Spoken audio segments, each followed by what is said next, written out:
امروز در شهر سیان همایش یکم سران دولت‌های آسیای مرکزی با چین به پایان رسید. ضمن سخنرانی خود در این نشست سی جین پینگ گفت چین برای تطبیق منبع برنامه و لایحه‌ها در چارچوب این همایش 26 میلیارد یوان جدا خواهد کرد.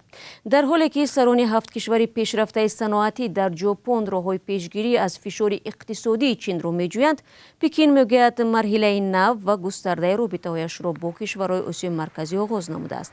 روز جمعه چین و کشورهای منطقه تاجیکستان، ترکمنستان، ازبکستان، قزاقستان و قرقیزستان اعلامیه سیان را امضا کردند. رهبر چین گفت در رابطه‌های کشورش با دولت‌های آسیای مرکزی صفحه باز شد که با نیروی حیاتیش فرق می‌کند.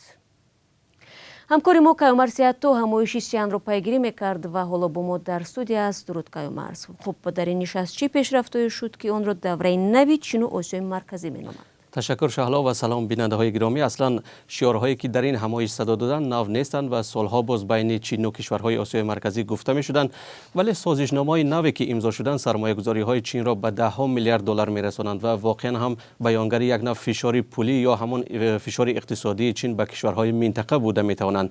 این یک فرق همایش سیان از نشست‌های گذشته است و فرق دیگرش آن است که به واسطه این قراردادها چین عملاً به هم رشته های حیاتی کشورهای آسیای مرکزی راه می یابد.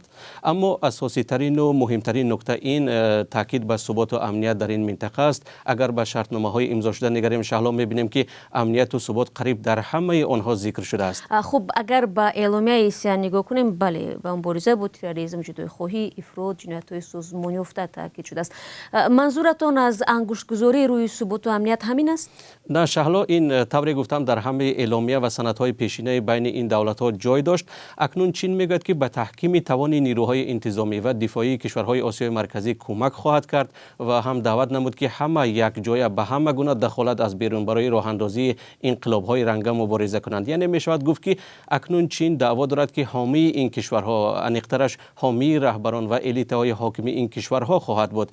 در گذشته این نقش را بیشتر روسیه به جای می‌آورد که اکنون درگیر جنگ اوکراین است. در ضمن و در اینجا باید یادآور کنیم که هیچ یکی از طرف‌ها در نشست سیان از جنگ اوکراین یاد نکردند.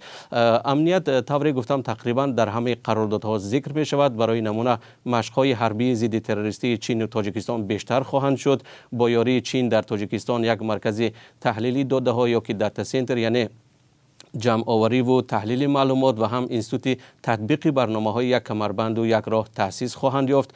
همچنین همکاری‌های علمی اکادمی مشترک خواهند شد. چین به تاجیکستان تجهیزات طبی، تشخیص سودی و دی خواهد داد. تحقیق مشترک ذخیره‌های طبی راه اندازی خواهد شد و مثل این. اما شهلا ضمانت نیست که چین این همه معلومات را به منفعت خودش استفاده نکند. تشکر. و یک سوال دیگر، شما از تلاش‌های چین گفتید، ولی کوشش‌های سران کشورهای آسیای مرکزی در حفظ منفعت خود در این همایش چگونه بودند؟ چنین تلاشات دیده نشدند. برعکس هر یکی از رهبران منطقه پیشنهاد میکردند که همکاری ها عمیق‌تر و وسیع‌تر شوند. مثلا قزاقستان قرارداد بیکار کردن ویزای سفر را بین دو کشور امضا کرد. رهبر قرقیزستان صادر جباروف پیشنهاد کرد که استراتژی‌های ملی همه 6 کشور یک جایه کرده شوند. رئیس جمهوری تاجیکستان 40 برنامه نوی سرمایه‌گذاری چینی ها را در کشور در میان گذاشت. یا اینکه رهبر ترکمنستان خواهان فروش بیشتر گاز به چین و تشکیل فروم جوانان چین و آسیای مرکزی شد. در جواب شهلا چین نزدیک به 4 میلیارد دلار را به کشورهای منطقه آسیای مرکزی همچون کمک بی بازگشت تقدیم کرد. تشکر. کیومرث سیاتو بود بینندگان عزیز با ما که با بررسی نتیجه های نشست سران آسیای مرکزی و چین در سیان ما را شناس کرد.